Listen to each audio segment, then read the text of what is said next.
2022 was a very, very erratic season for Yuki Tsunoda, who did show some signs of improvement, but whilst he had a great start to the year, scoring points at Bahrain, being helped slightly by Gasly's early engine failure, Imola, Spain, where, of course, he picked up 11 points in the first 6 races.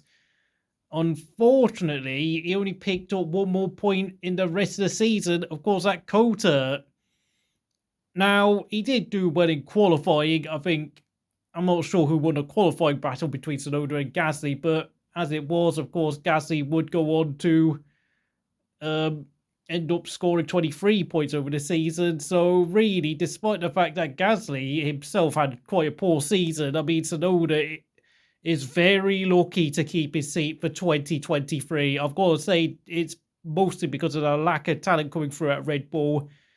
And I think we'll see, if he doesn't improve, then we might see someone like Waza, his Japanese counterpart, take his seat maybe mid-season next year if Yuki doesn't improve. And we might even see Yuki be forced to give up his seat for Daniel Ricciardo if Red Bull decide they've got a problem with Sergio Perez and they might be planning on replacing Perez, so they decide to chuck Ricciardo in for a couple of races next year in Yuki's seat to try and get Ricciardo back up to speed again.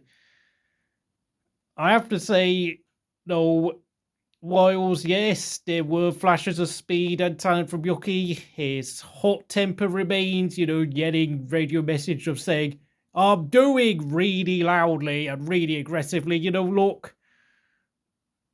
I will admit, I do actually see glimpses of my own personality in Yuki, the sort of fieriness, the absolute dislike of having to do corporate speak and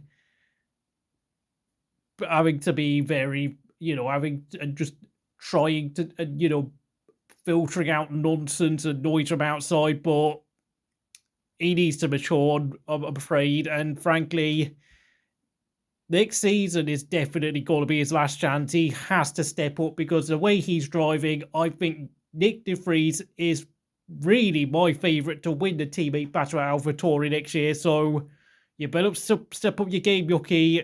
It's now or never now.